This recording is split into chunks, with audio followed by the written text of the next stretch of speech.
کی 2 دن کی تلاش کے بعد اسے ایک ایسی قبر کا نشان مل ہی گیا، اور یہ قبر یادیو پنڈت نے ہی اسے بتائی تھی۔ مقررہ رات کو وہ ایک کدال سمیت اس قبر کے سرہانے موجود تھی۔ اگرچہ پہلے بھی کئی بار اسے خوف محسوس ہوا تھا، مگر یہ کام ان سب سے مشکل تھا۔ ایک انتہائی پرانی قبر کو کھود کر اس میں رات گزارنا دل گردے کا کام تھا، مگر سرسوتی اب پیچھے نہیں ہٹ سکتی تھی۔ انسان اگر انتقام لینے کے طریقوں پر غور کرتا رہے تو اس کا غصہ کبھی ماند نہیں پڑتا، اور وہ ہر خوف سے بے نیاز بھی ہو جاتا ہے۔ سرسوتی نے ادھر ادھر دیکھا۔ قبرستان شاید کچھ زیادہ ہی پرانا تھا، اور یہاں کسی کے آنے جانے کے آثار بھی نہیں لگ رہے تھے۔ ساری قبروں کا رخ مشرق کی طرف تھا، اور پورا قبرستان عیسائیوں کا ہی تھا۔ قبریں زمین کے تقریباً برابر ہی تھیں، البتہ ان پر لگے اونچے اونچے کتبے ان کی نشاندہی کر رہے تھے۔ وہ جس قبر کے پاس کھڑی تھی اس کے صرف کتبے ہی سے ہی لگ رہا تھا کہ یہاں بھی قبر ہے، ورنہ قبر کا نام و نشان مٹ چکا تھا۔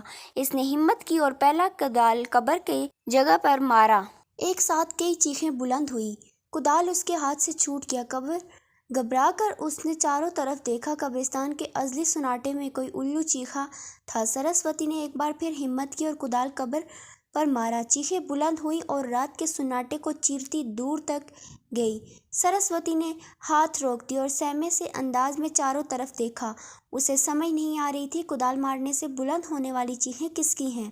اسے یہ معلوم نہیں تھا کہ یہ چیخیں ان شیطانی طاقتوں کی غلام روحوں کی ہیں جو سرسوتی کو اس عمل سے روکنا چاہتی ہیں۔ وہ نہیں چاہتی کہ سرسوتی یہ عمل مکمل کر کے ان کو اپنے تابع کر لے۔ کدال ایک بار پھر چلایا گیا۔ چیخیں بلند ہوتی رہیں، مگر وہ اپنے کام میں مگن رہی۔ رات کم ہوتی جا رہی تھی۔ وہ نہیں چاہتی تھی کہ اس کی آج کی رات ضائع ہو۔ چیخیں خود ہی ختم ہو گئی تھی۔ سرسوتی قبر کی تہہ تک پہنچ گئی تھی۔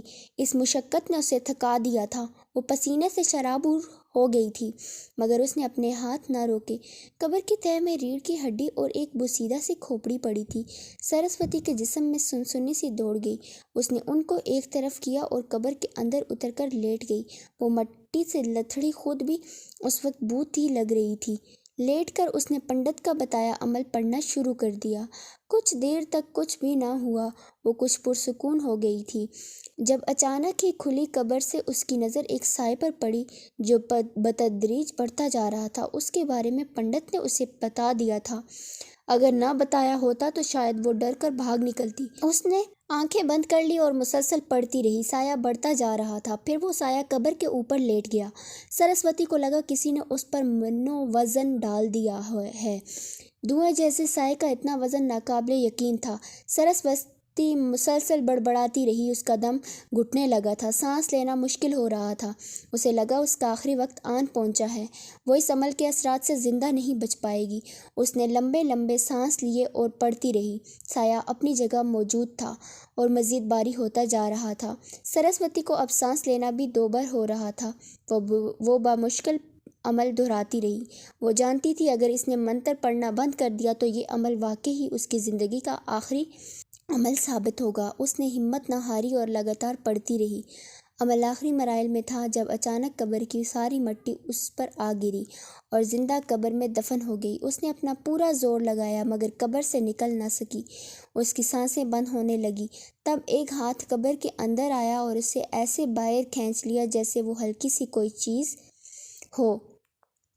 باہر نکلتے ہی اس نے لمبا سا سانس لیا اور باہر کھینچنے والے کو دیکھنا چاہا، مگر وہاں کچھ بھی نہیں تھا، البتہ کچھ دور ایک بڑا سا سایہ واپس جاتا نظر آ رہا تھا۔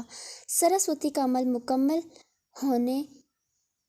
ہو گیا تھا۔ اس قبر میں دفن کرنے اور نکالنے والا وہی سایہ تھا جو قبر کے اوپر لیٹا تھا۔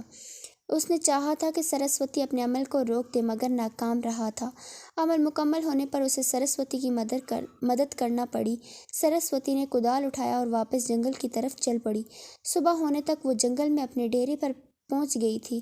پنڈت اسے مٹی سے لتھڑے حلیے میں دیکھ کر مسکرایا تھا۔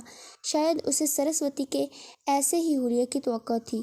لگاتار 6 ماہ تک سرسوتی مختلف عمل کرتی رہی۔ اس کی لگن اسے ہر عمل میں کامیاب کرتی رہی۔ پھر ایک دن پنڈت اسے لے کر تہہ خانے میں گیا۔ سرسوتی جب سے یہاں آئی تھی اس نے پہلی بار یہ تہہ خانہ دیکھا تھا۔ تہہ خانہ ٹوٹے پھوٹے سے کمرے کے عقب میں تھا۔ اس کے اوپر پتھر کی سل اور گھاس پھوس پڑا تھا۔ پنڈت نے گھاس پھوس ہٹایا اور پھر پتھر کی سل ہٹائی تو سامنے زمین کے اندر سیڑھیاں جاتی نظر آئیں۔ پنڈت اس کو لے کر نیچے ایک کمرے میں اتر گیا۔ کمرے